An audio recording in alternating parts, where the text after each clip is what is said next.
Hi everyone, welcome to my YouTube channel. And in today's video, as you can read from the title, it is not a video about space nor astronomy. That's right, it is about physics. So this is basically my first video about physics. So some of you might say, why am I uploading about physics? Because my channel name is literally Average Astronomy Fan.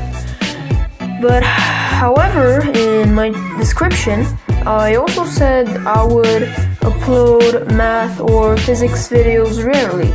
So anyways, in this video, I am gonna teach you how to find the speed of an object.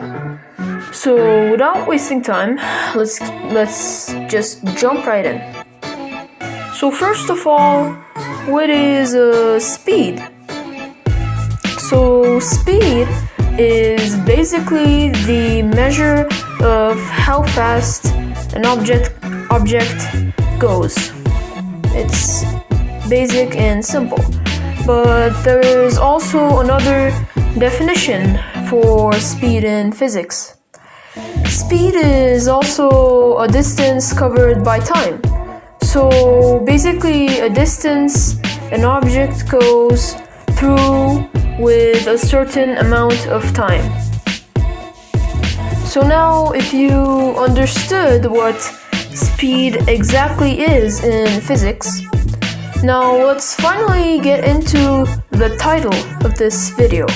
How do you find the average speed of an object? Now, as you know, physics and math are almost very similar things actually. If you don't have a good knowledge of math, then physics would definitely be hard for you. I mean, that much they're stick together that the only way you can find the average speed of an object is division. Now, the mathematical formula of speed is amount of distance divided by the amount of time. Now, if this didn't still sit well for you, then here is an example. Alright, so now to give an example, let's just say that there is a car. So this car, the amount of distance this car has traveled is 240 kilometers, let's say. Alright, so this is our distance. So 240 kilometers is the distance.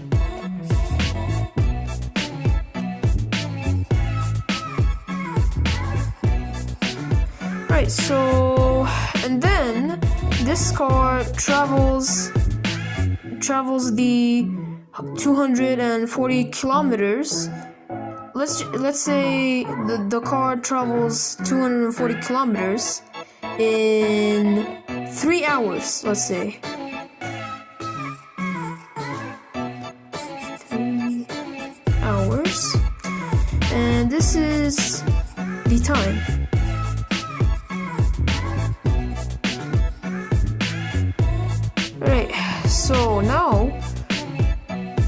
So now the thing you do is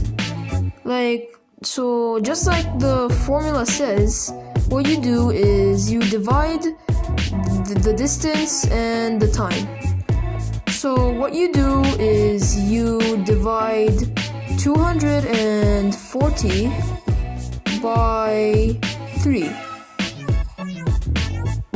And the amount of 240 divided by 3 is 80. So now, hooray! Congratulations! We found the average speed. Alright, but like there's also like units of a speed, right? So we should write 80 kilometers per hour. Now another unit is also like meters over seconds, but since this is kilometers and hours are being told in this equation, in this calculation, so that's why you can also use like kilometers per hour, but you can't use like kilometers per seconds. You have to like use kilometers per hour.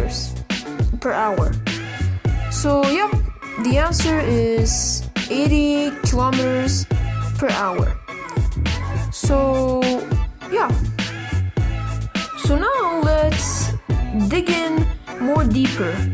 So let's say an average speed of a car is 150 kilometers per hour.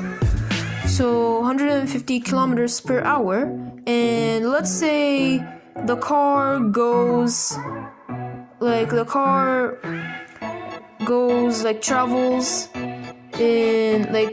travels in its destination in, let's say, in 5 hours. So the car travels in its destination in 5 hours.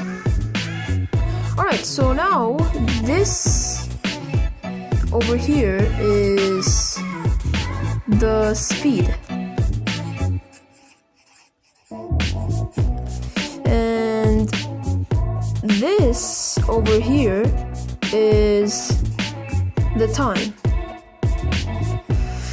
Now, the thing you do is this time you multiply these two.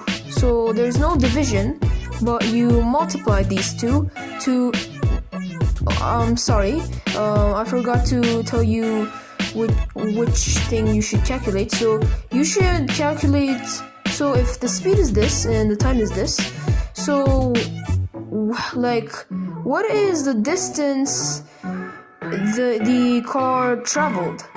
Alright, so now the thing you should do is you should multiply these two to find the distance the car traveled in 5 hours. Now the thing you do is you multiply 150 and 5, which equals to 750 kilometers. Alright, so now this is the distance.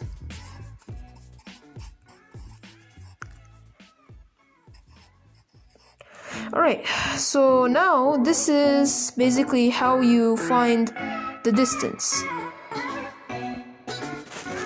Alright, so now let's find a time. So let's find the time.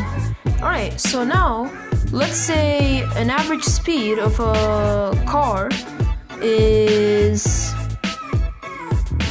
like 180. This time 180 kilometers per hour. Now and then this car travels in, like, the amount of distance this car travels is,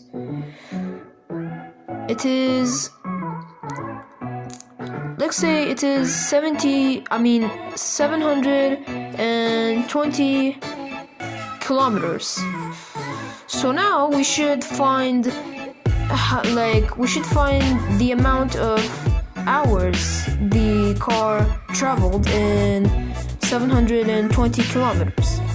Now the thing we do is we divide the speed, the average speed of the car, and the distance to find the time. Now, this makes 720 divided by 180 is basically 4. So now the time is 4 hours. So the car travels 120 kilometers in 4 hours. Now, the speed topic is pretty important for astronomy because, for example, you would have to know the speed of a rocket or a space shuttle going to space, because you would have to know in how much time you would get to a planet if you are an astronaut. And also, even if you're not an astronaut, but you have a job, let's say, in any branch of astronomy, it is still important since it is related to space. And the speed of a light is pretty important too, because light is the object with the highest speed. So light is basically the object with the highest speed known. And for example, you would want to know how many kilometers light travels in a year, and which is also called a light year, which is a pretty important size unit in astronomy. And we will talk about that in another video with details. So yeah, that's all, and I hope you learned how to calculate the speed. You divide distance and time, and if you want to find the distance, you would multiply time and speed, and if you want to find the time, then you would divide the distance by the speed. So thank you for watching my first video about physics, and stay astronomical.